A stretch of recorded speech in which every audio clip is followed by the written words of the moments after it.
What's up, guys? Welcome into the PTA post-game show. My name is Clayton. You can check us out on Packernet.com. Find me on Twitter at Packers_access. Joined alongside Jacob in Wisconsin. Tim will be joining us shortly here to break down as the game's about to wrap up right now. The Packers are losing 30-10 in their first preseason game. I know, boy, oh boy, I've seen the comments tonight. The season's over. My goodness, the season is over. What shall we ever do? Jacob. Well, you know what? Usually I want to come in here and just, pump the brakes, guys. Let's pump the brakes here. I'm not going to lie to you. I don't feel great about what just happened. I don't feel great. We'll talk about it. We'll have some things to say, but we have to realize that this is preseason game one. We have to take a minute, take a step back. We're going to diagnose everything that happened right here on the podcast. And, like we always say something, see something, but like Clayton always does, we're not going to go full negative. We're just not, we're not going to do that, but we're going to call out what needs to be called out. And there's a few things that we absolutely need to address, so let's go ahead and get into it. How you doing, Timmy? Happy to be here, boys. Yeah. Hey, Jacob, your mic sounds like it's doing that thing again. So if you just want to make sure it's got the right mic notified there. I got you. Yeah. Let's just go ahead and do that. Big old mayor in here. Which, by the way, did you guys hear that stat that Kevin Harlan said on Rashawn Gary? Did y'all catch that? I heard it, saw it, retweeted it, loved it. Thank you.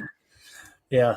I'm just glad I'm not the only one losing my damn mind out here going, why is everybody pretending like Rashawn Gary's bad at football? But we'll maybe hit on that here. I bet they'll never pretend that in his face, ever. Never. Oh, yeah, no doubt. Do I sound okay, guys? Chat, let me know. Clayton. Yeah, you're good. I think they did it. Yeah. Thank you. We lost the echo. Yeah. H.E. Soder with Super Chat. Thank you, buddy. He says, well, that sucked. Yeah, it wasn't fun to watch, right? And, you got to run it through the filter of who's on the field, right? What are you trying to accomplish? Also, I was watching the defense play, and it was just like we were playing.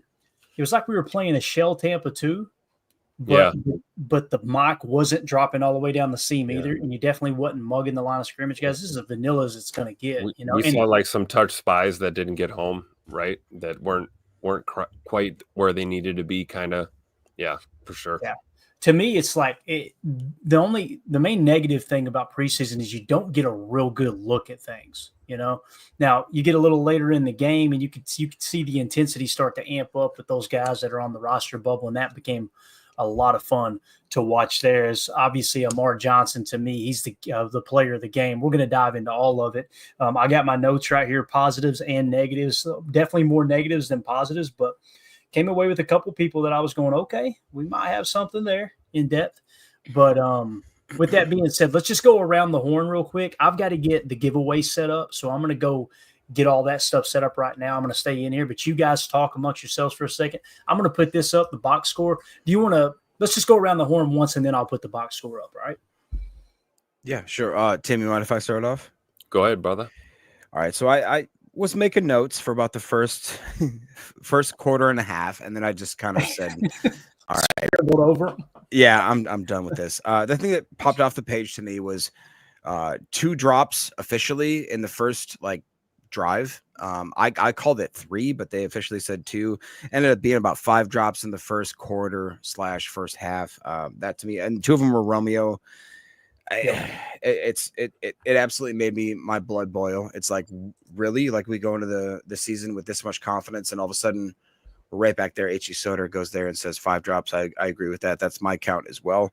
It didn't look. You think God never farted? It didn't look like the team, especially on defense, that I thought it would be. I was very, very excited for the defense to come out and to absolutely just start popping off. And coach says here, drops and penalties. I'm sorry, Clint said that, and coach had 7 drops. I thought there was more like that as well. It's not encouraging. I'll be honest. All depends on what you consider a drop, though. But they hit their hands. Get it on a receiver punching a ball out is good defense. It's not a drop. Yeah, I agree. That was tough to take. Didn't like what I saw from the defense allowing too many first downs, just kind of easy first downs, like over the middle stuff, just stuff that I thought we would shore it up. Zane Anderson gets hurt. Justin Fields is running for easy touchdowns. It's hard to swallow. It really is. Tim, what's your initial take on that? I feel great. I feel great about this team. I feel great. I'm with Clayton. There's probably a little more negative than positive, but don't get it twisted. There was plenty of positive in this game, and nobody gives a rat's ass about the final score in a preseason game. And if you do, if you are bummed out, if the sky is falling, I implore you to please look at this team closer. This is the first time these guys played meaningful snaps in months and months and months and months of like real game speed football. We need to pump the brakes. There's things that need to be corrected. It's going to take time. And guess what? We have the time. We have 2 more preseason games. We have practices. Joint practice. Yes, there is time to iron this out. There's a lot of silver lining, I think, to see from this. And you already know. We're going to go snap by snap, look at the tape. We're looking at these matchups. We're looking at the players. I'll tell you what. One thing that stood out to me as we watched McCole Hardman crap the bed in the return game tonight, I'll tell you this. Will Shepherd is my returner. Will Shepherd makes this team as a returner. There's a hyperbolic early prediction right here. The kid from Colorado. I'm just going to call it right now. There was so many silver linings in this massive, disappointing preseason loss. It's a preseason game. It means nothing. Let's look at what we can gain from the positive aspect of what we saw tonight. And there was a lot. There was probably more negatives, penalties, things we need to clean up. Don't get me wrong. They didn't play well, but I am not panicking right now. I still feel great about this football team. Yeah, I think it's very well said. Shout out to Ray Baca. Hopefully I got it right. One of those 3 became a member here on YouTube. Appreciate the support, sir. And we actually got you into the giveaway. So I waited till the last second to do it, and that worked out good for you. Let's talk about Rob Demovsky put a tweet out, a series of tweets here early on, just to kind of get an idea of some of the starters. Packers offensive skill starters were Golden, Dobbs, Musgrave, Kraft, and Jacobs. Okay, so that's how they had that lined up there. Obviously, Jaden Reed in a boot right now. The boot makes it look like, oh no, what's going on? I think it's all precautionary. He'll be ready week 1, based off what I'm hearing, right? Now, on defense, Packers open in the nickel with LVN, Kenny Clark, Devontae Wyatt, Rashawn Gary, Isaiah McDuffie, Edgerrin Cooper, Keyshawn Nixon, Carrington Valentine, Zane Anderson, Evan Williams, and Javon Bullard. So Bullard obviously playing the nickel. I think he kind of said that a little weird there, the way that he lined those up. So pretty sure Bullard was in the nickel because they said that Zane Anderson was playing alongside Evan Williams back there at safety. So H.E. Soder with the super chat. You are going to mess up this week. This is the week to mess up. Amen. So, and here's the thing. Yep. As I was watching the game unfold, I'm going, he's not going to show it, but who's probably pretty happy right now? Matt LaFleur. Matt LaFleur is going, boy, oh boy, do we got plenty of tape to teach. Yeah, he's going, look at all these holes I'm going to fill, and we're gonna fix these issues. We identified all the problems. I love it. He's going to be getting on their asses this week. Tim, I don't know when the open practices are, bub, but you better take some earmuffs because it's going to get ugly out. We only got one. We only got one this week coming up. So yeah, I'll be there. I'll put some earplugs in. Do you guys think that we saw a very vanilla playbook tonight? Absolutely. From both sides of the ball, both teams all night long. Absolutely. So we shouldn't overreact. Is that what you're trying to tell me, Tim? No, we need to overreact. That's exactly what I'm telling you. Don't overreact. Sell the team. Tim, we need to overreact because that's when the chat gets wild. Okay, we need to overreact. I just overreacted by calling my shot, saying Will Shepherd's our return man. That's a bit of an overreaction, but I feel good about him. Something about I don't know, just the way he approaches the game. You know how I know we're in real football is because I sent like 36 messages to the group chat and Clayton didn't say a damn thing. And I looked back and I went, all right, I got to look at the ratio. Did I have good and bad? I had more good. He was great. Bad. I literally did. I went back and I went, am I a downer? And I think I'm about 70% an upper. So I'm Jacob, trying my best. There was 5 minutes there that you would have thought we just lost the Super Bowl the way you were texting. I'm just going to keep it real. Nuh-uh. Nuh-uh. You don't say that. I'm serious. Tim, you went -2 for two ticks. But then all I said was, holy crap, I did not expect us to come out of the gate looking that poorly, especially on the defensive side of the ball. You also said McCole Hardman ain't going to make this team if he keeps playing like this, which I agree. And I stand by that. That was Harmon junk. is not going to make this football team if he continues to play the way that he was is. that was That's probably a the most factual disappointing statement. That's thing. not negative. That's a fact. Did you see his drop too? Malik Willis put a dime piece on an out route for a first down, and it literally went right through his hands. And that's not a shot at McCole. It's just like, bro, clean it up, or you're not making the cut, man. It's not going to happen.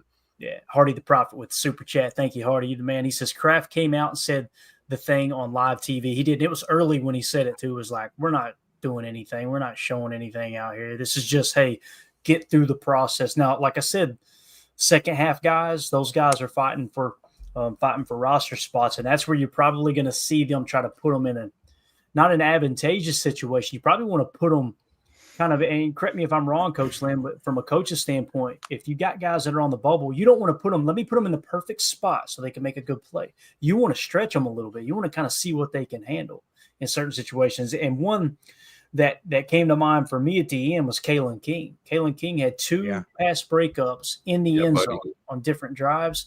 I thought he helped himself a lot. Let's start at the top here real quick with my notes, and then we'll get to the box score. Dobbs, and this is just in order. This isn't a tally total. This is just me taking notes in order. Dobbs, 2 drops, right? Zane Anderson went out with the injury, right? He had a knee. Does anybody have an update on that, the Zane Anderson injury? It was knee? It was a knee injury? That's what the announcer said after he went to the locker room. They said the sideline reporter said they were reporting it as a knee injury. Wow, I thought for sure he was concussed or had a neck injury watching that play. The way he shot in there, holy crap. I thought it was an ankle. You thought it was a concussion. It ended up being a knee. So that's hilarious, right? Coach Lynn said ankle. So maybe they got it wrong, Coach. Maybe we were initially right there. I don't know. I'm not a doctor. And Malik Heath with the drop as well, which kind of surprised me. And listen, Jordan got to that read really, really late. But still, you got to catch that ball. You got to catch that ball and possibly pick up the first down in that situation. But it's just another one of those. Malik's over there going, Jordan, throw me the ball. And Jordan's like, nah, I want to throw this damn thing to the moon. Hold on a minute. I'll get to you. Hold on a second. And then he swings around, gets it out there late. But nonetheless, Malik Heath with the drop. Now, Golden on the slant, talking about an overreaction. I was like, God, there it is. The strong hands are showing up in game. Yep. You know what I mean? Like what you seen in camp, the way he would snatch the ball out of the air. So that's one positive. And then also I've got a freeze frame I'll show you guys here in a second. Let's hit these super chats. It's about Nazir Stackhouse, by the way. But Elder Grimm with the super chat said, Elgersman is spotting for a roster spot. Do you agree with not calling timeouts and letting him try to complete a 2-minute drive at the end of the game? I didn't see the last 2 minutes of the game because I was getting the stream set up. Me too. But is he saying that they did run a 2-minute? Yeah, they let it run out. Okay, I caught bits and pieces while I was getting down here. And I disagree with that. I disagree with that. So I do agree because our fourth string quarterback running a 2-minute drive at this point doesn't matter much to me. What really stood out to me was the way Sean Clifford played today. You will never hear me talk bad about Sean Clifford ever on this podcast, the way he played. He looked all right. Getting out there like a dog, run blocking, these kind of things. Dude. Like I just don't think it's, the way the clock was winding down, it wasn't that crucial to me, honestly. I'd rather get out of there without anyone else getting banged up and, hey, the game's over. It's, What about you, Jacob? Do you agree with it? In that situation, would you rather your fourth stringers run a 2-minute drill, or would you rather them just, hey, let's run the clock out? I mean, honestly, I like what Malik Willis did. I like giving Clifford enough time. Elgersma, it is what it is. Like, barring crazy injury stuff, like I don't feel like that is necessary time for him. So I'm okay with him just trying to shore it up and kind of get out of there. I will want to touch on something real quick, even though we got these super chats. Respect Oranges says, hey, guys, I'm banned from the YouTube chat. If that's true, Respect Oranges, we did not do that intentionally. You maybe got caught up in some of that the bots, bots, and maybe got accidentally botted out. So we'll try to figure that out. I'm very sorry if that did happen. That's the only thing. When the bots, just so you know, Respect Oranges, when the bots are rapid firing like that, we have to manually click on them and block them, click on them, block them. And as the chat's climbing up, sometimes it'll grab the next chat and block that person. I'll go in right now, though, and see if I can figure out. Perfect drop. Let me check real quick. You guys keep talking there. Hit that next super chat, Jacob. Yeah, Eldegrim. Sorry, that's such a good drop. I'm sorry. Let me say this real quick. The last super chat. I agree with the super chat. I don't care if it's third string, first string, sixth string. I would rather take that 2 minutes and go, all right, let's see what this guy has to go down and try to score or effectively run a 2-minute drill. I don't think you're ever going to be able to duplicate that in practice personally, because you get the red jersey on. They're not allowed to hit the quarterback, all these things. Me personally, and it sounds like I'm in the minority. You both disagree with that. I would rather run a 2-minute drill. That's just me, though. Go ahead, Jake. Yeah, Eldegrim says, Elgersma is fighting for a roster spot. Do you agree with not calling timeouts and letting him try to compete with a 2-minute drive at the end of the game? I think Clayton just kind of addressed that right there. It is what it is. I don't know. Tim, do you have anything else to say on that real quick? No, I mean, I get the logic on both sides because I hear where Clayton's coming from. Like, hey, what the hell are we here for? We want to see these guys. It doesn't matter how much time's left. I'm just kind of looking at it more. I was surprised Elgersma played as few reps as he did in this game. I thought we were going to see a little bit more of him this early in the preseason. Right. I saw more of Jay Love. I saw more of Malik Willis than I thought I was going to see tonight for the first preseason game. So, when it came down to the end of the game, we're getting crushed 30-10, whatever the hell the score was. It's like, I don't know. I'm kind of on the fence. Maybe Clayton's like leaning me towards his mindset on this because I get it. Reps are meaningful, especially real game speed reps. Even if it's preseason simulated, whatever. So yeah. I guess I'm kind of on the fence. It could go either way. Respect Oranges. You should be unblocked now. You were buried in that list of guys right in between about 17 Omer accounts. It was hilarious. It was Omer this, Omer _ Omer +. There was Respect Oranges sitting there like, what the hell did I do? So yeah. Go ahead, Jake. Godsmack AR69 says, to quote Beavis and Butthead, that sucked. Yeah, that sucked. Yeah, cool. That wasn't great. Yeah, I understand that. Hardy the Prophet comes in and says, "What's the chance they're playing possum with drops?" Ooh, jeez, no, that's 70 chess, brother. I like the way Hardy's thinking, though, man. I wish that were the case. I really do too, man. I really do. United Bates comes in, free oranges. Love it. That's it. We're boycotting until he's free. Let's go. Yeah, absolutely. So another positive moment here. I put this tweet out. You can see this image good enough. So this was on the 4th down stuff, right? First of all, look at Oladapo getting, crazy jump off the snap right out here in the outside. But notice right here, Nazir Stackhouse splitting a double team. He completely blew that play up.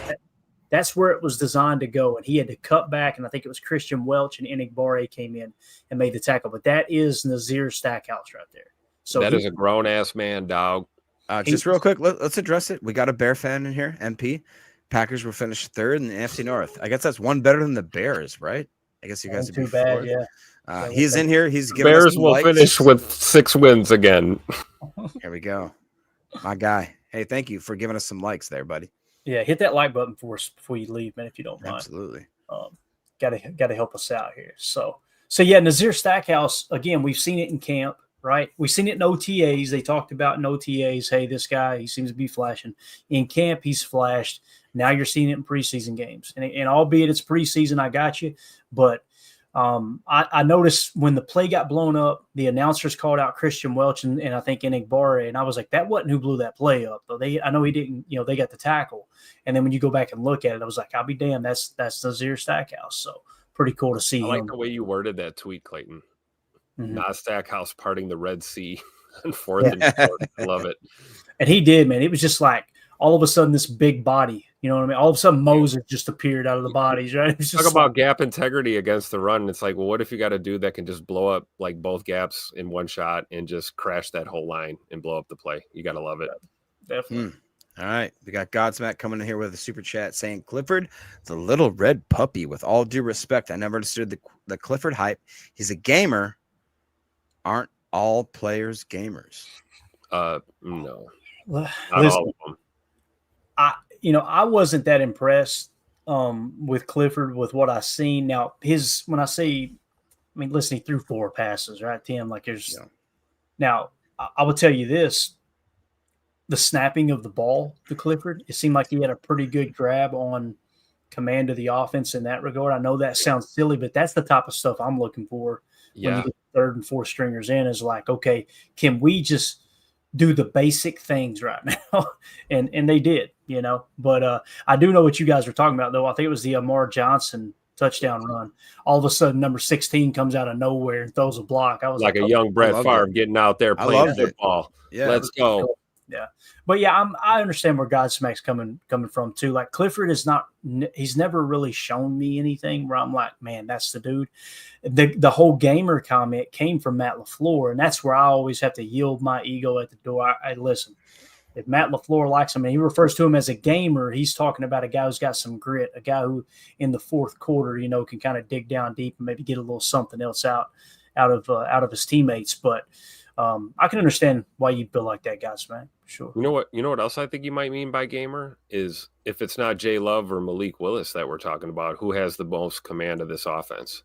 Yeah, it's Sean Clifford, and I think that was to your point, Clayton. Like he looks poised in the huddle, he has command of the checks, a good working knowledge. When you see Air Canada out there, this is a kid trying to prove himself. So I think certainly. Elgersma is knocking on the door, trying to get in. But I think Sean Clifford is, got a pretty good deadbolt on that door right now in this quarterback room. And just to be sure, Respect Oranges is back, guys. He is back in the chat. He is live. So sorry about that, bud. I love it. My man, good deal. Again, it was just hilarious seeing him pinned down between all those. I'm sorry. Yeah, so. Well, and again, if that ever happens, guys, that's the way to handle it. Jump in the chat and let us know, hey, you blocked me by accident. We're doing the best we can with the bots, but you guys see it firsthand. So Matt LaFleur was at the podium just a few minutes ago, and Rob Domofsky tweeted out, Matt said, well, that was a humbling experience, not what we want to put out there, is what his quote was. So obviously, and then there's another quote or another tweet that came out. Bill Huber said starters probably will not play against the Colts in next week's preseason game following the joint practice. Totally expected that. Anytime they do a joint practice, it's obvious they see that as more valuable than the preseason game itself. And the reason being is they can control those situations. You can get multiple looks at a key 3rd and 6 where, hey, the other team's going to mug the A gaps and Matt LaFleur wants to work on a drive concept. You know what I'm saying? It's things that are kind of out of your hands in some preseason games. I agree, Coach. I think it's the right way to handle it too, Matt LaFleur's statement. But Zach Cruz on Twitter said, Matt LaFleur said the Packers hope Jaden Reed, who is in a walking boot, will be back by the start of the regular season. So, got a couple injuries that surfaced today or last couple of days, really, right, with Xavier McKinney, obviously Nate Hobbs, and now Jaden Reed. So just got to get those guys healthy. That's the top priority. Some more notes from me, and I want to get your all's take on it. McCole Hardman drop. Obviously, the muff punt, we'll get to that here in a minute. It's a little bit further down the list. But McCole Hardman, he could not have played any worse today. Like, yes. It was bad. It was bad. And it took me completely off guard, guys. I was just like, what in the world? And that muff, don't get me wrong, that's kind of one of those tweeners. That's where anybody who's been around the game, you can get mad at me if you want, but Coach Lynn's heard it 1,000 times too. Peter.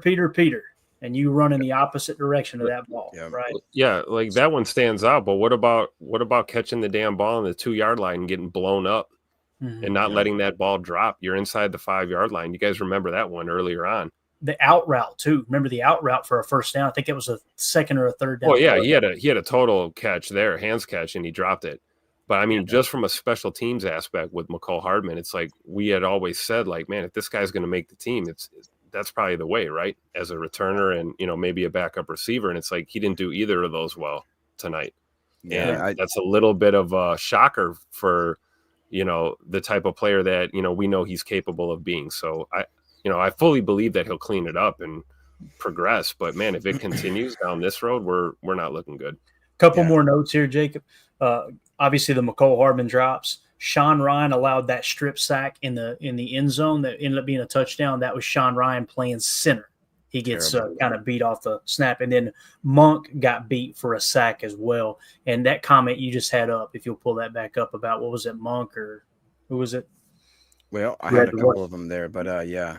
Who had the worst game? It was Coach. It was either Hardman or Monk, and then another one was from Rodney. Both of them have typos in the chat, but I'm not mad at you guys. But it was a bit disappointed with Hardman, Heath, and Monk. I believe he said. Coach was talking about. I agree. The one. Those are the guys that we highlighted actually in this last episode. Monk, Hardman, Heath. All of them had a really poor showing, in my opinion, tonight, and did not help themselves. Like, you know what? Instead of being so negative, let's go a positive here. Really loved Matthew Golden, what he did in the short stint we had there. I thought that he looked absolutely amazing. What do you guys think about that? Oh, here we go. Yeah. Super chat. Again, Golden, strong hands. Okay, give you a couple other positives. Welch, special teams. Yep. Man, Christian Welch looked like a dog on special teams, no doubt about it. I thought Bo looked all right. Another guy who got a lot of work, Tim, Daniel Whelan, looked really, really good. Boy, he really was good. Nice punts. that thing. Yes. And Baron Sorrell getting pressure with power moves. He Absolutely. really stood out to me as well. But go ahead, Tim. I've got Tyron Hopper, Nas Stackhouse, Bo Melton, Yes. Abinaconda, Jalen White, Amar Johnson, all on my positive list, among a few randoms that stood out in this dumpster fire of a preseason game. But again, it's a preseason game, right? That's the most important thing to remember. Preseason, meaning like it doesn't matter. The only things that matter are the things we're talking about now, right, guys? Like who's flashing, who's showing potential, who's exposing maybe flaws in their game or their approach that we can correct now before we even get to week 1 against the Lions. That's where my head's at right now. We got a couple super chats. I'm sorry. Go ahead. You're good. Yep, couple super chats to catch up on here. Guys, I know it looked rough tonight with wide open drops and O-line getting moved around. But on the bright side, Hardman with the Super Bowl experience, right? Count the dubs where you find them. I agree with that. Trying to find the bright side of this. Actually, I do agree with that.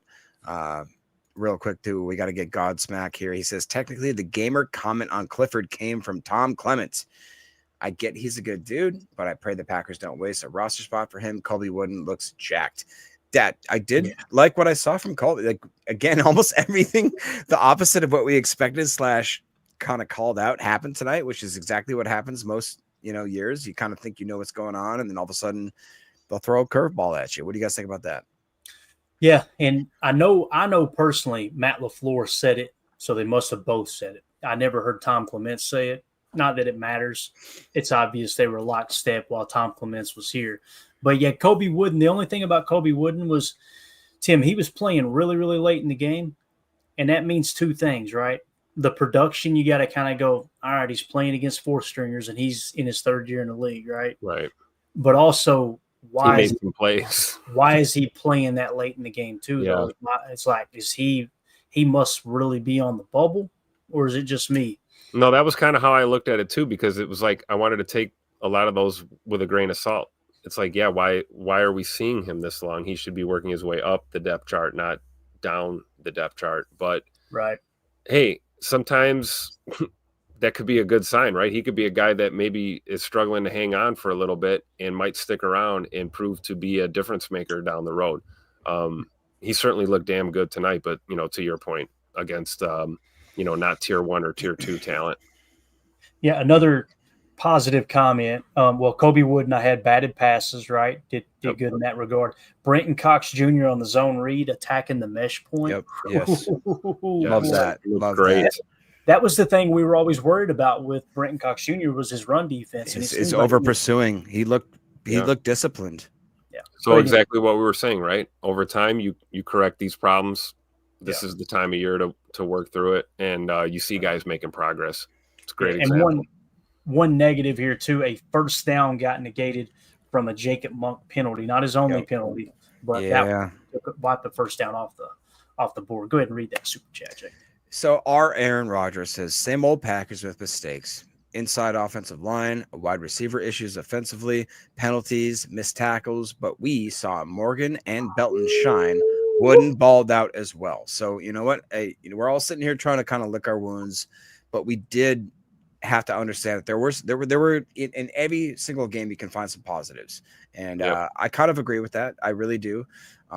We saw some guys like people. Even with that comment, people would say, "Oh, well, those are our first and second rounders. They should be playing." No, that's not how it works, man. Like we have a great team to the point where like we don't need to rush these guys into that lineup. That's a pretty unique situation, I would argue. And if they do good, when they have the limited time that they have, we should kind of count our blessings, I would argue. But what do you guys think about that?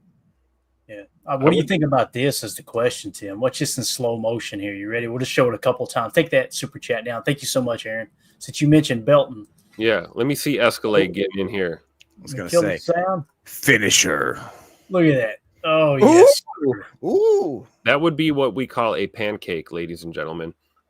I mean, Get your ass down, boy. I love it. He just gets engulfed by him, too. Like, look. It's like, oh my God. See, that's what in the text of it, I tried to say Belton apostrophe. I was doing all these like every now and then. He saw some shine in there. So I know what this is, Clay. If you're gonna post this clip, we got to call this Jets defender run over by Escalade. Yes, exactly. And what's really cool is he's playing right tackle there. We talked about that a little bit. Remember, so. Yep. Just something to keep your eye on because we were, anytime you're talking about a guy who played left tackle his entire college career, kicking over to right tackle, you're like, okay, that's not an easy thing to do. But boy, oh boy, he showed up. I thought he played a pretty good game. I want to say he did get a penalty though. I think he got a penalty. He had a holding call, so clean that up, obviously. But yeah. So there you go. There's your Anthony Belton update. Also, as far as holds, Donovan Jennings hold, Jacob Monk hold, Anthony Belton hold, and then Oladapo got beat deep. It broke my soul, guys, when he got beat deep. So yeah. All right. Positives to end the game with: Kalen King end zone coverage on third down. Yes. Amar Johnson with that explosive run. He had an explosive run, and then like 2 plays later, he had the 49-yard touchdown run. And that play we just showed you with that Anthony Belton pancake, that was on that 49-yard touchdown run. And then, of course, Kalen King came back and had another pass breakup in the end zone as well. So, yeah, pancake and squash. Love it. So, again, there's some good things to take away. But, I mean, the big thing, the story of the night were the penalties. I mean, you couldn't get anything going with the penalties. You know what I mean? It got to the point where Matt was kind of looking at the officials. I don't know if you've seen him on the sideline, but I was just thinking, I'm really proud of him for keeping his cool because I'd be like, hey, guys, what the hell? I know he was pissed. Are we really holding this much that you've got to throw it every other freaking play in a preseason game? Because you guys know holding can be called just about on every single play, right? Sure. So, I don't know. In a preseason game, it just seemed a little much to me, but I could be wrong, man. I guess I chalk a lot of that up to, like, guys just shaking the last of that rust off, right? Maybe you're just a little off. You're getting a little lazy. You're getting a little grabby sometimes, especially the way we started. I thought guys kind of settled in once we got near halftime and kind of out of halftime. And third quarter looked a little better. I'll tell you, the defense either looked really, really good against the run or they looked really freaking terrible. It was like the pendulum kept swinging and you're trying to hone that in. That's all this is. If we look like this, going into the bye week, then I'm going to panic. But we're week 1 of the preseason, nothing to worry about just yet. Yeah. Tim, what do you think about the fact that Reggie L says number 40 Brown almost coming up with another interception? Yes. I thought that he played quite well. I mean, I know that me and you have our favorites. Obviously, we're pulling for Omar. He just keeps showing up, dude. He just keeps. And now Zane Anderson, Jacob. Always that's what I was going to say. Make the decision. So we'll see how serious that is. No, I agree, and he seems like he's definitely his style is breaking on the ball. He's a playmaker style, right?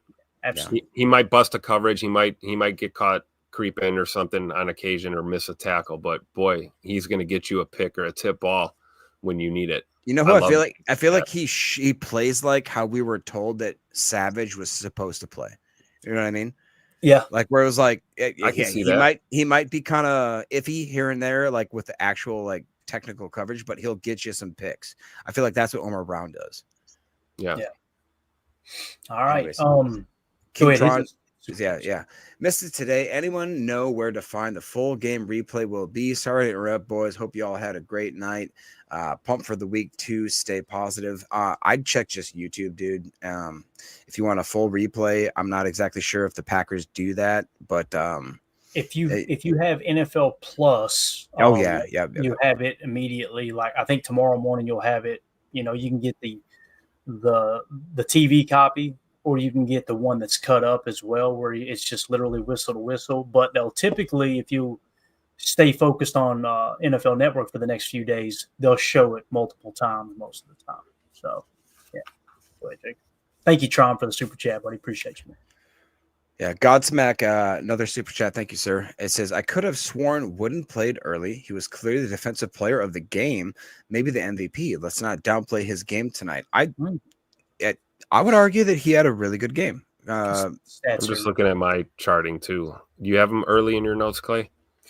I did not. At least he didn't show up on the stats. Now on the box score here, he did finish with 6 tackles and 1 for a loss. Now, what we will be plus able the batted ball in the third quarter. Yeah. So I mean, listen, he led all defensive linemen, Godsmack. So you're spot on there. And he's absolutely right. And let's not get lost on the fact that we saw this at camp.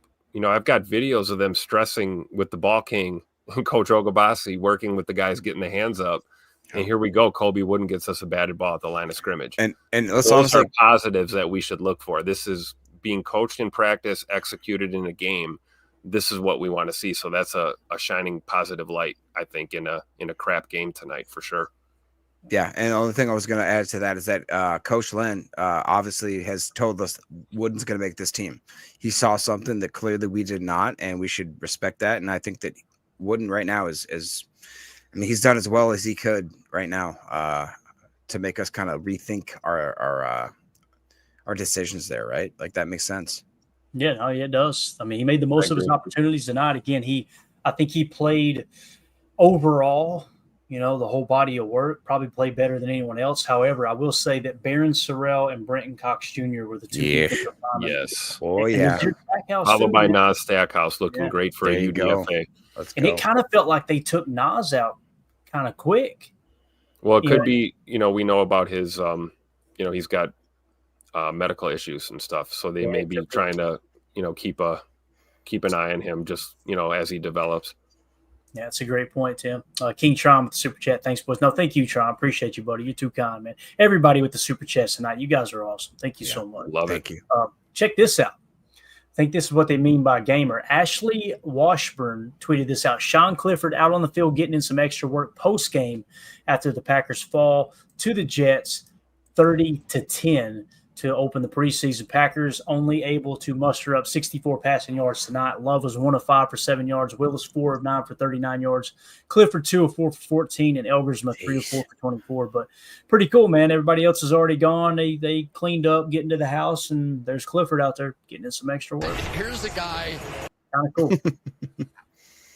Yeah, I mean, honestly, not to be too negative, but yeah, you should. You know, you didn't have a great game. You should be out there kind of, if he is a wide receiver, I expect him to be out there catching the jugs.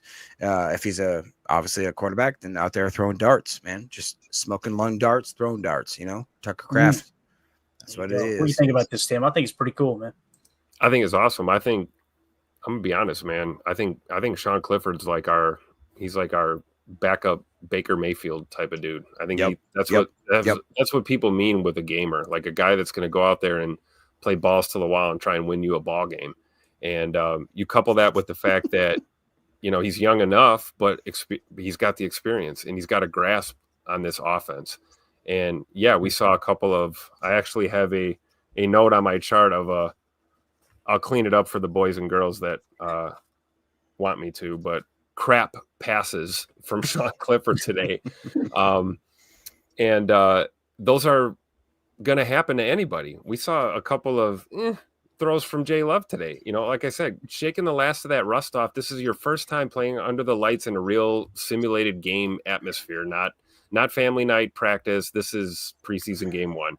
Yeah. So I don't think there's anything to panic about. I just feel like this is a guy that is desperate to like prove that he's a gamer and he is what people are saying he is, you know? And I honestly, at this point, like, I like Taylor Algersma. I think he's got the body type. I think he's got the potential, but like strong arm, but I haven't seen anything from him that's to this point that's going to make me say, oh yeah, he should be on this team before Sean Clifford. I just don't see it, other than your age argument, and those kind of things. I usually don't push back on Tim, but the chat is going against you very much. They are saying Clifford is done. Basically, what I can gather from the chat. Cool. I'm just saying, like I'll see you guys at the end of the month when he makes the 53. I'm just saying the chat is very much anti-Clifford, is what it seems like. Yeah. So here's the way I look at it, and it kind of goes hand in hand with Scott's comment here. Scott DeVillers, good to see you here, buddy. He says, "Did Heath lose a spot on the roster tonight?" Nobody wins or loses a spot in the first preseason game, And I got to be real. Thank you, Clayton. Watching the Twitter. Thank you. Watching the Twitter was cracking me the hell up. I'm like, boy, we're already in mid-season. I'm over here just trying to get a grab on, all right, where are they playing guys? Are they playing Nas in the 3 or the 1? Are they, where are they trying to use Baron Sorrell? And he was in the 3-point stance and kind of that 7 tech, those type of things. Just get acclimated with how – and we got people losing jobs, winning jobs. It's like cracking me up. But that's what I love about football and I love about this fan base, man. Everybody's so damn passionate about it. Where else do you get this type of stuff, man? I love it. Absolutely love it. So to answer your question, Scott, no, I don't think he lost a spot on the roster or not, but he definitely didn't help himself, man. That was ugly. Because, again, what have we talked about with Malik Heath? Like the catch rate over expected. He's that dude that makes catches he shouldn't. And he does it consistently, albeit, with a minute amount of reps. But tonight, man, it was ugly. It was hard to watch. And even the deep ball, you remember the deep ball, like at first I thought, well, maybe it was pass interference, and then it ended up being a hold, surprise, right, on the offensive line. Yeah. And then when you go back and watch it, Malik Heath was just he went to find the ball, slowed down, like pulled up a little bit, and then tried to kick it back into gear, lost his balance, fell on his face. I was just like, man, that after the drop, that's a tough look. So not yet, Scott, but he definitely went down a tick or two, man. I believe that. And that's kind of how I look at when I look at training camp and I look at the preseason. Think of every positive play, you get a positive mark. Every negative play, you get a negative mark. Every play where you just kind of do what you're supposed to do, it's just a dash. It doesn't count for anything. And then at the end of the entire training camp, this includes training camp, joint practices, staying healthy is a big thing too. The preseason games and what you do in those games. And then at the end of camp, you get 2 or 3 days before final cuts, tally up the marks. Now you've got room to go. All right, this dude deserves to lose his job, or this dude deserves to have a spot on the 53, that type of thing. But I will tell you this, Malik Willis still looks the part to me. No, he looks great. He looks great.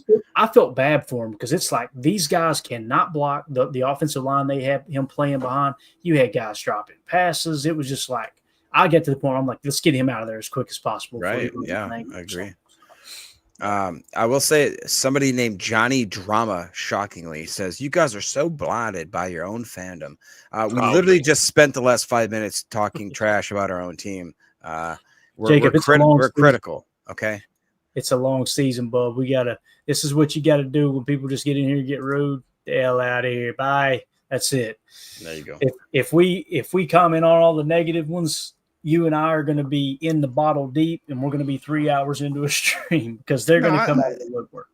There's a portion of the fan base that they press into the what went wrong.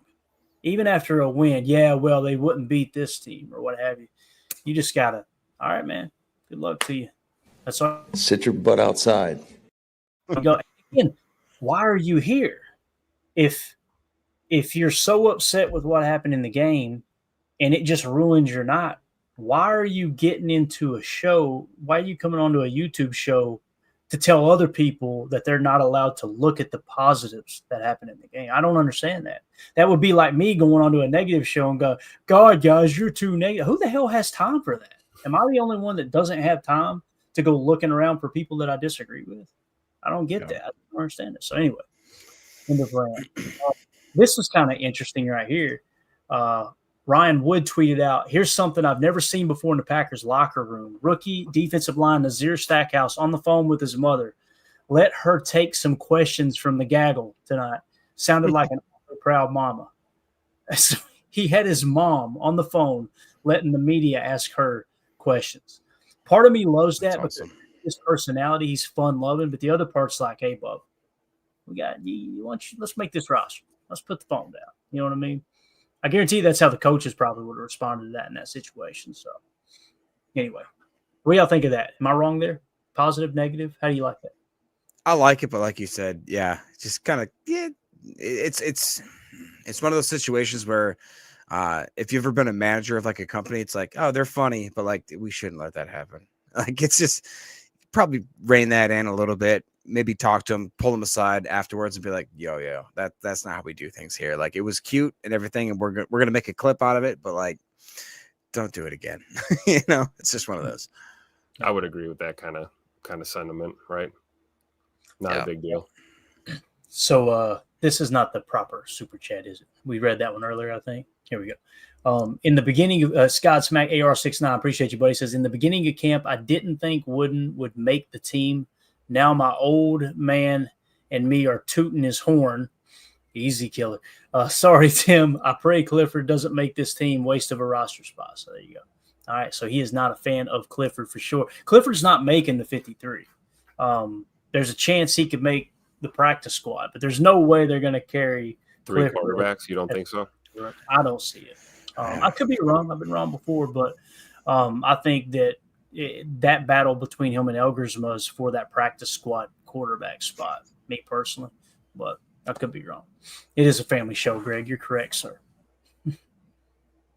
Go ahead, Jake. You get that? No, just kind of highlighting what you just said. It's if we put Clifford and Elgersma to the practice squad, will other teams picking them up? I doubt it. You know, I really do. So you got to ask yourself this question, right, Jay? This is how I love to kind of reverse engineer that. If Elgersma and Clifford were on someone else's practice squad, would you be willing to sign them on your 53-man roster? Because you got to sign them on your 53, right? I wouldn't personally, but that could change by the end of camp. Let me ask you this: if you had to pick one of them, who are you picking first? I'm going with Clifford over Elgersma right now, just because Clifford has a better command of the offense. Now, if Elgersma can prove that, hey, you know, he's got a better grab of our system by, say, you know, the second or third preseason game, I might start pressing into the traits, right? But yeah, for me personally, right now, I would go Clifford over Elgersma.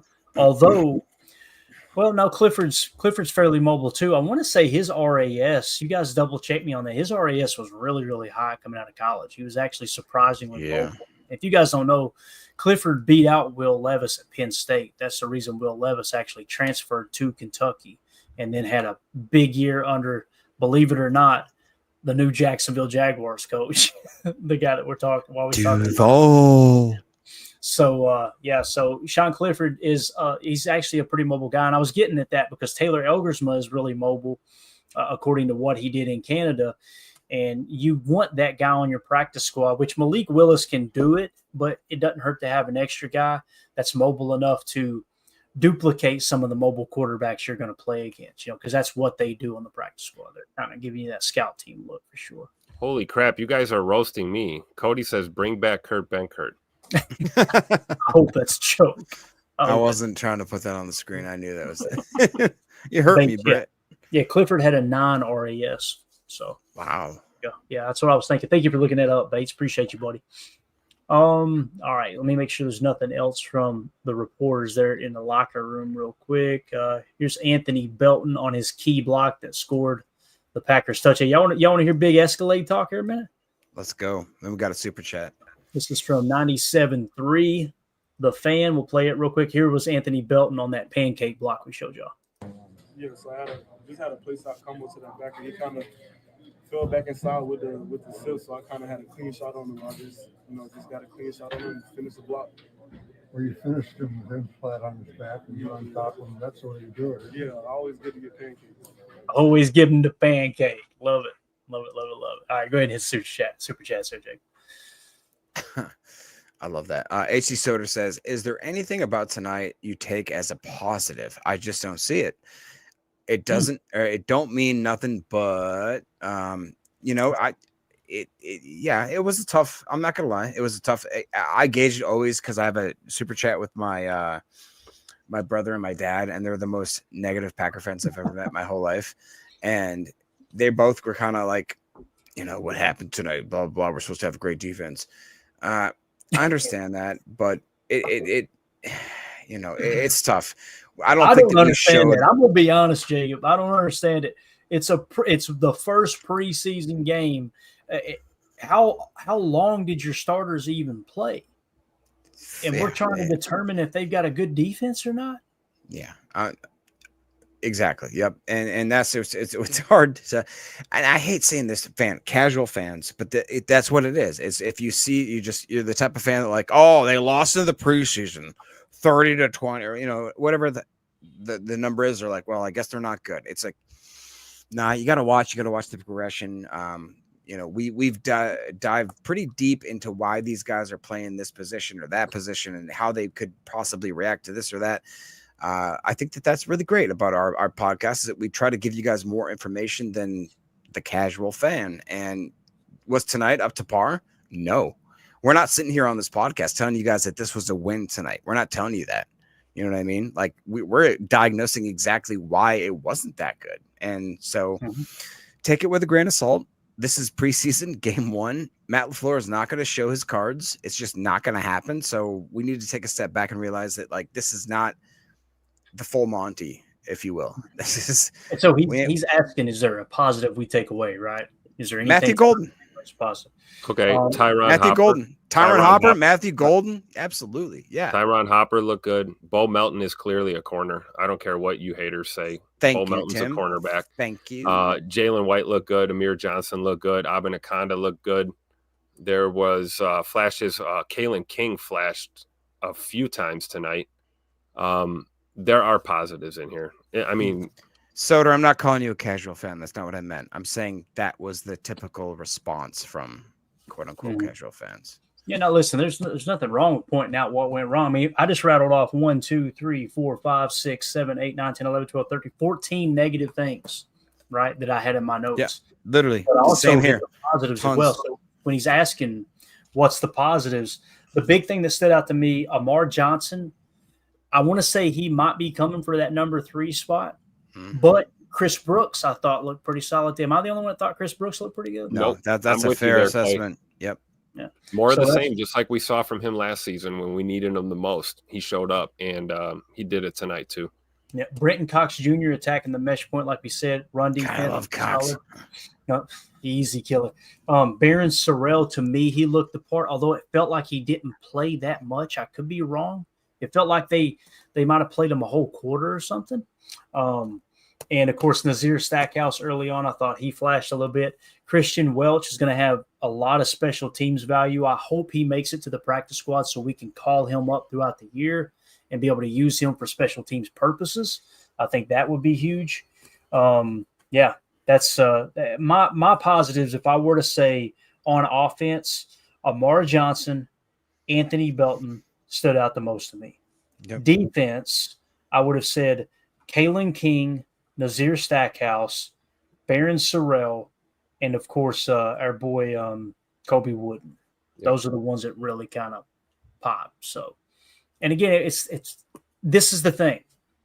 For the people that get negative, you can get negative, but there's positives to take away too, right? Like those are the positives. But I'm going to say the same thing I said with the positives that I said with the negative. It's a preseason game where there's no scheming whatsoever. It's all vanilla, and you're playing 3s and 4s against 4s and 5s and so on and so forth. So, and there's a ton of holding penalties and procedural penalties, and we got to clean this up as if it's like week 15 right now, and we're making these mistakes. Telling you, man, when I seen Twitter, Jacob, I went, boy, y'all pace yourself. It's a long season. It's a long season. And I had to check myself too. Like you guys know, like one thing I'll tell you guys about Clayton, he doesn't like negative stuff. So please don't just bombard him with negative stuff. In the group chat, I had to check myself like 6 times. I was like, good thing, good thing, good thing, bad thing, bad thing, bad thing. And then I went, oh no, good thing, good thing, good thing, good thing.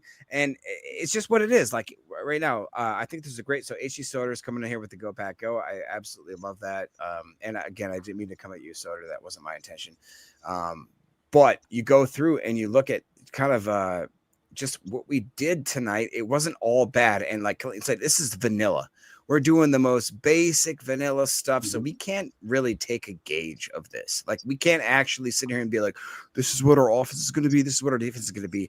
If you think that, that's ridiculous. And I really do think that, we got to take a step back and wait until week 1 before we really start giving that harsh criticism. Yeah. King Tron comes in with another super chat. Sorry, Tim. Go ahead. No, I was just going to say, Jordan Love, let Jordan Love tell you. Yeah, Jordan Love said, I'm not going to rush to any judgment on a preseason game. Right. Yeah. King Tron with the super chat says, Elgersma has a higher ceiling. Sorry for the repeat. No, I agree. I think he does have higher level traits than Clifford. It seems that way anyway. But, we've seen Jamarcus Russell. I am so sorry I talked about Sean Clifford tonight, guys. I'm sorry. Biggest regret of the show. Jamarcus Russell had high-level traits too, right? You guys remember that dude? Oh, wow. Yeah. Oh, yeah. That dude could throw he could throw 65 yards from his knees, I believe they said. I mean, it was just, yeah. But that's not everything to, obviously playing quarterback. But if it's a tie, Tron, if it's a tie between Clifford and Elgersma for that QB3, that practice squad QB, I would go with Elgersma over Clifford if it's a tie. If you're confident that Elgersma could run your offense, if for some reason Malik Willis is banged up, misses the game, and Jordan Love goes out and gets in the, has to get tested for a concussion or something, and it doesn't matter if he's got a strong arm if the guy can't come in and run the offense, if that makes sense. So I'll be honest with you, I'm not real thrilled with either of those guys as the third quarterback on this team.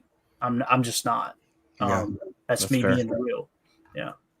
So I thought that was a cool comment there, though. From I will tell you, though, like what I saw from Malik, just like that guy's a baller, man. He really is. Like, he can tuck it and run at any point.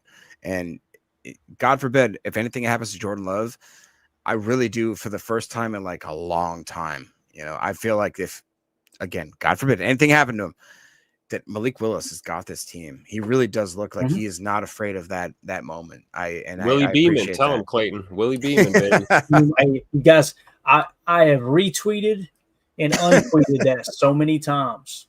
If I were to pull it up right now, I'll show you exactly what I'm talking about. I put this tweet out. Gosh, it was years ago, I believe. Now it had to have been last year, obviously, but yeah.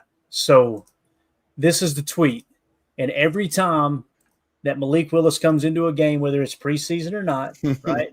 I will tweet this out. I said, hear me out, Packer fans. And what I do is I just undo it, and I'll retweet it again when it happens every single time. Steaming Willie Beeman, baby. You guys have not seen Any Given Sunday. Oh, you better watch it if you haven't seen it. Hey, Tim, can you give me a screen grab ready? I want to play this Rashawn Gary interview real quick, man. For those of you who didn't hear this, I want you to, we're not listening to the interview. The interview wraps up real quick, and I want you to hear what Kevin Harlan says. Listen real close and think about everybody who's tried to, again, he made the Pro Bowl. Pro Bowl doesn't matter. He made the top 100. What the hell do the players know? We need more sacks. Listen to this right here. Awesome. Thanks, Rashawn. Appreciate you. If you go back over the last 3 years, if you take a look at sacks, quarterback hits, forced fumbles, fumble recoveries, over the past 3 seasons, he is 1 of 3 to be at the very top cumulatively of those defensive numbers with T.J. Watt and Myles Garrett. It's pretty good company. That's great company. That's great. How about that? That's insane. Right. So can you play that again? Let's play that one more time. Can we?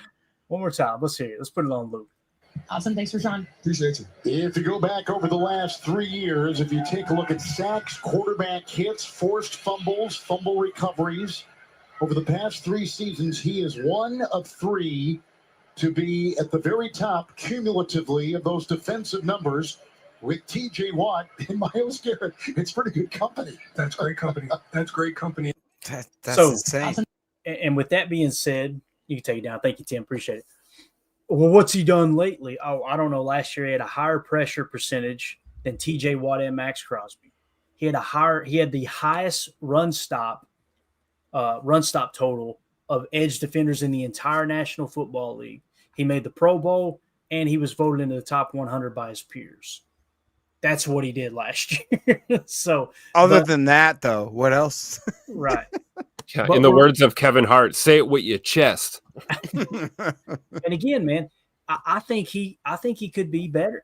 I think, I would like for him to be better. I would love for him to have 16, 17 sacks a year. But I'm also watching the tape and going, they're not asking him to do that right here. They're asking him to set the edge in this specific situation. They're asking him to help, bang a guard and a center inside to allow the D tackle to loop around. And now it becomes kind of a touch spy look, So, yeah. Joseph in the chat, but he didn't get sacks, Clay. I'm being sarcastic.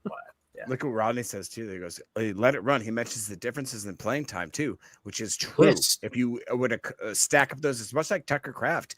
When you stack him up, if he had the same amount of playing time as Brock Bowers and all that kind of, if Gary had the same type of rotation as, let's say, a Math Crosby and other guys like that, the numbers would probably be a little more inspiring. Yeah. I would say. Now, listen, he played like 200 less snaps. I want to say it was like 180 less pass rush snaps last year than Max Crosby, and had the same amount of sacks.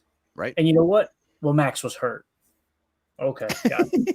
Let's just continue. It always cracks me up, that thing. I don't know. When I heard that, I went, well, I didn't plan on recording anything off the screen tonight, but here we go. Broke out the old phone. Had to hit it. So love it. Yeah, absolutely wild. Coach Lynn, I like what I saw from Fitzpatrick also as our third tight end. Yeah, Coach, it seems like Fitz is taking that number 3 spot from Sims, and I did not expect that last year. I would never have thought that. Me but too. It does kind of feel like it, doesn't it? As of right now, at this moment, yeah, it's totally legitimate to feel that way. I mean, played really well tonight. Those are both big men that have great RAS scores, if I'm not mistaken, between Right. Ben Sims and John Fitzpatrick, that they have like 6'6" and 6'7", I believe. Like those guys are massive dudes that actually can move very well. So what a great problem, quote unquote, to have, right? Yeah. So we already hit on the passing. Let's hit on the rushing real quick. We'll go through the box score. We'll get ready to wrap this thing up. We got to give away a Lucas Van Ness autograph rookie card too. Green Bay rushing, Amar Johnson, 7 carries, 67 yards with a touchdown, a long of 39. I was thinking it was a 49-yarder, but I could be wrong. Israel Abani Kanda. And how did you say it, Tim? Because I think you said it just like Kevin Harlan did. How did you pronounce his name? Because I think y'all got it right. I think it's Abanaconda. Abanaconda? Okay. Yeah, got I think. I don't know. Kevin Harlan sometimes just talks like this for no reason. Kevin Harlan, don't you dare. Don't you don't dare. say You better that. watch He's your mouth. he's You better great. watch Yeah, your I'm just mouth saying. there. Every my now guy. and then you're like, all right. So Izzy, I'm going to refer to him affectionately as Izzy. 6 carries, 19 yards. Chris Brooks, 5 carries, 17 yards. Jalen White, 2 carries for 16 yards. And Malik Willis had 1 scramble for 5 yards. Receiving-wise, Will Shepard, 2 catches, 20 yards. Caught both his targets. Ben Sims, 1 catch for 17 yards. Fitzpatrick said, I can do that too. 1 catch for 17 yards. And then the rest are just kind of just change here. I almost got knifed by my own people for just even slightly saying anything about Harlan. All right, you guys are great. Dude, Hey, Kevin Harlan is Wisconsin royalty. Yes, that's true. I great. And John Kuhn is great. Like, why? I He's love back, Kuhn. right? So what happened with that? He's back on the sidelines. I don't know what happened with that, but like John Kuhn, when I hear his voice, I feel safe, you know? So you had McCole Hardman muffed the punt, right? Malik Willis got strip sacked there in the end zone. Wouldn't say it's his fault. I thought he did a good job stepping up in the pocket. Sean Ryan just got beat like a drum at center. Christian Welch on defense. Christian Welch had 9 total tackles, 1 for a loss. Tyron Hopper, 8 tackles. Yeah, there you go, Tim. You mentioned Tyron Hopper, man. This one slipped by me. I didn't have Tyron Hopper in my notes at all. He had a pretty damn good game there, man. The progress may not be jumping off the film, but it's evident if you're looking. If you really look, it looks like Tyron Hopper's making those steps, which is good because it's year 2, right? Third round pick. Right? We're ready. Let's go. Yeah, and that's another thing Joseph points out. Sorry, I brushed over it there. He said, did Izzy also have that 31-yard kick? He did. He had a couple of them, I believe, Joseph, where it was like, all right, we're starting at the 38-yard line here, and there's no wasted motion. And many people said when they changed the rule for that kick return, it's going to be better suited for a running back as opposed to like a receiver or a corner. And I think that might be a role for him for sure. And I don't think Izzy's going to make the 53. I think there's a decent chance he can make the practice squad. I feel like Amar Johnson has the best shot to make the 53-man roster. He had a great run, didn't he? Like Yeah. really good. Yeah. So moving along here. Here we go.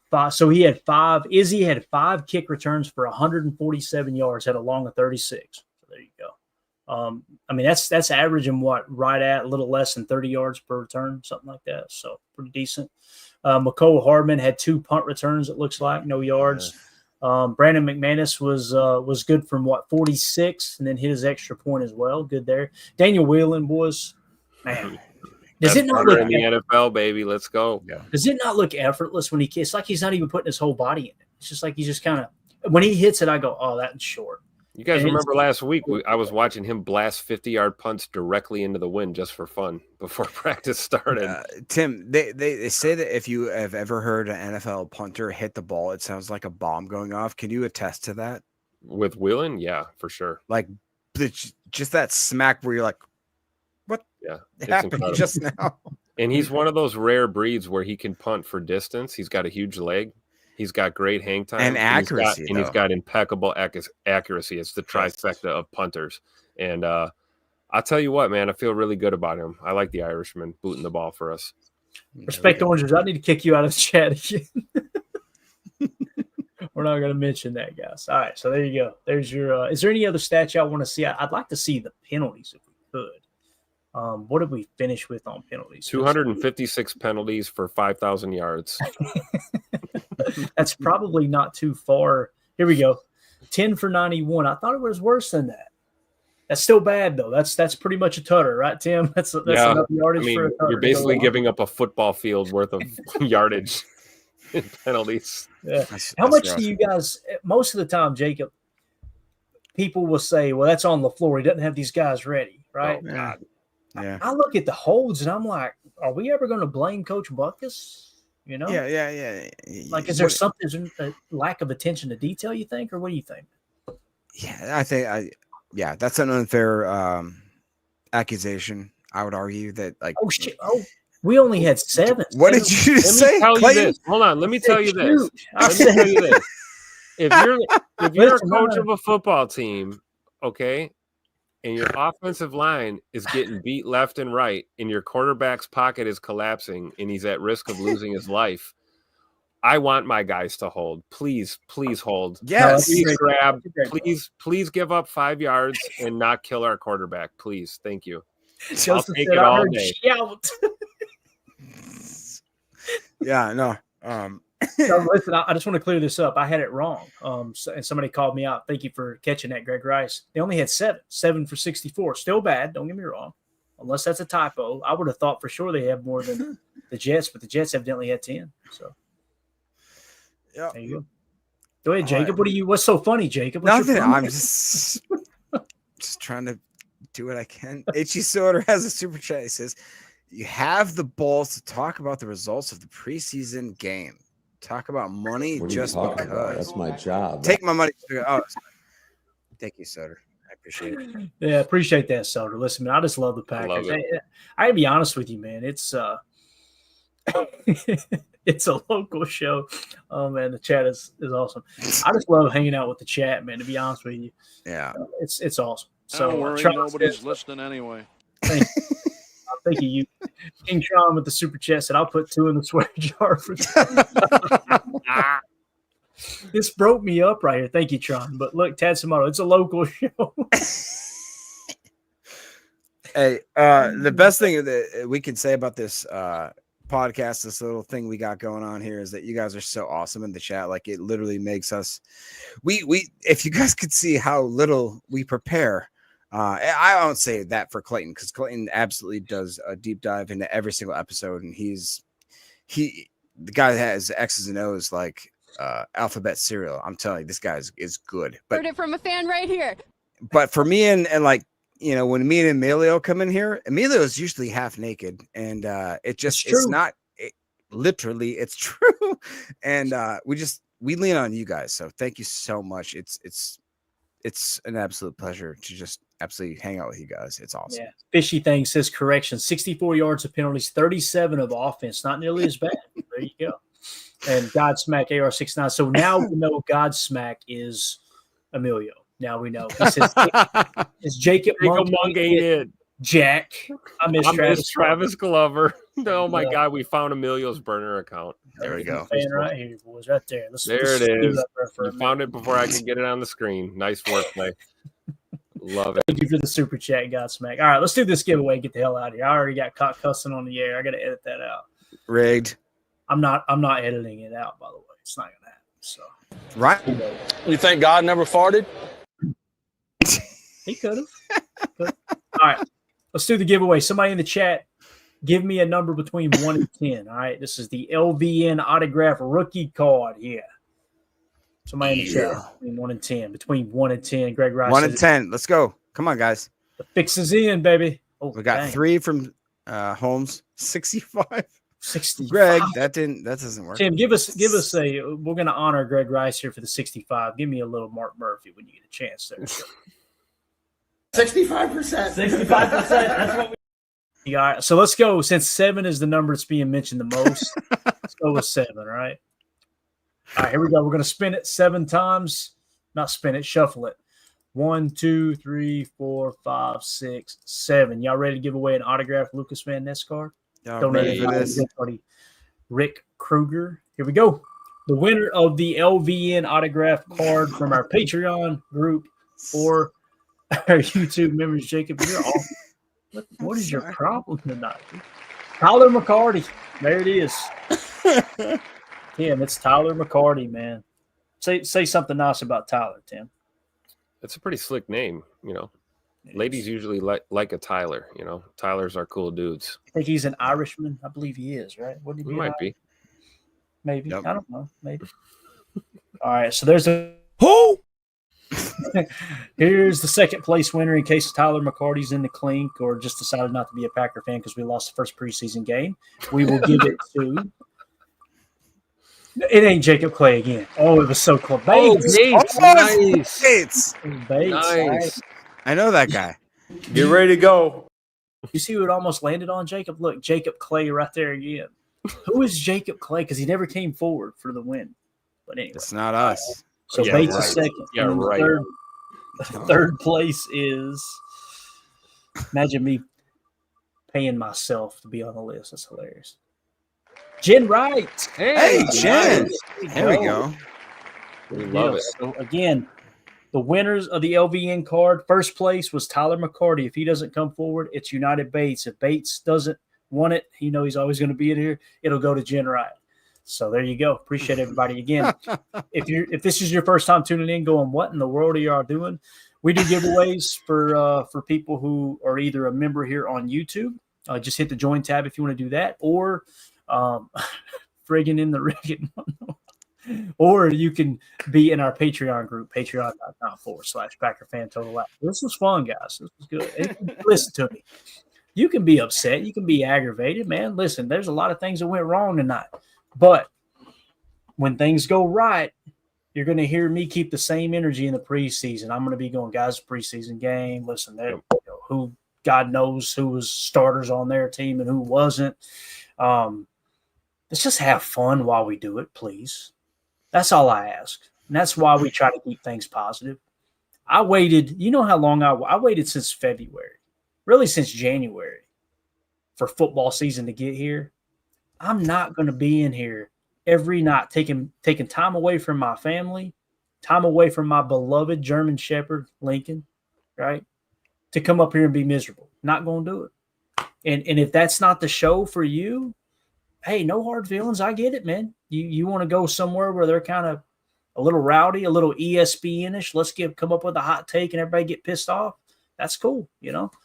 That's just not what you're going to get here. We're gonna break down the tape. We're going to talk about what happened, why did it happen, the positives, the negatives, and we're all going to get along in the chat, or you're not going to be in the chat. It's just that simple. So Bates with the super chat said, "Whoa, hell yeah! Respectfully though, I forfeit my second place to Jen if Ty doesn't show." Pure class from a Marine right there. You gotta love it. Why are you so good, dude? You want to do push-ups right now?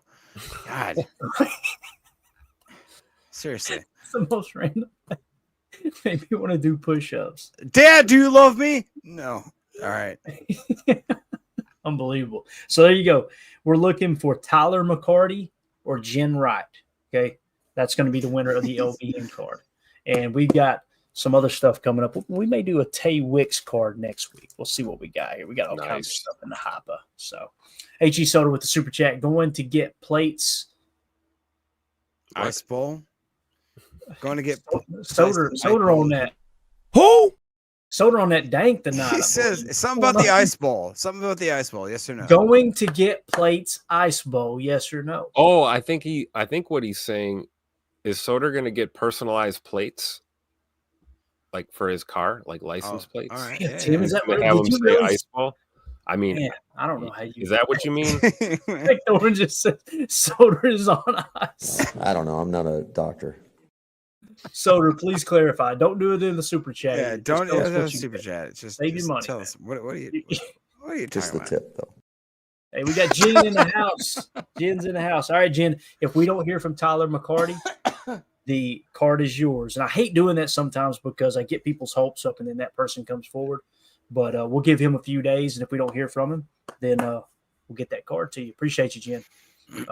Is Soda clarified, or did he just leave? I think he left. Jay Cole said he owned that kryptonite. All right. Greg Rice says Tim speaks Soda. Soda, I speak. Back her up, basalt strike again. Hey. All right. Oh, I'm trying. Oh man. Got hold of the wrong stuff. You got hold to the wrong stuff. All right. Soda, I think Soda just checked out after that. He might have dropped the phone and passed out. I don't know, man. Maybe we'll have. Oh, here we go. Ice bowl plates for my car. Oh, my car. Okay. He's finna get them plates. You. Tim, you really did, man. How did you come up with that? All right, that's it. This show sucks. Guys, thank y'all so much. We appreciate you. I can't do this any longer. My stomach's hurting. I'm laughing so hard. So we'll be back tomorrow. That's my job. For PTA Live. We're going to go evening time, probably 6:30 p.m. Central. I don't know if there'll be PFF grades or not, but we'll kind of recap what we saw, and we'll dive in to Packers Talk and get y'all set for the upcoming week of training camp practice and obviously joint practices. Not joint Soda, joint practices, okay? Yeah, so I rock. Again, that man over there with those flowing locks, dude. I'm so damn jealous. I could never pull that off. You kidding me? You imagine me with long hair. Long hair don't care, Clay. Come on now. Yeah, I couldn't do it, man. That Kentucky waterfall, his looks majestic. All right, that's it. Appreciate y'all. Hit that like on the way out, you bunch of knuckleheads. Thanks for putting up with us. And again, the Packers drop a tough one. The season is over, 30-10 to the Jets. So we'll rebuild for next year. But all right, everybody have a wonderful evening. As always, let's go out and be the change we want to see in the world. I'm sorry for the wordy dirt. Okay. Sorry for the wordy dirt. We'll see y'all tomorrow. Here we go. Nice. Bye, guys.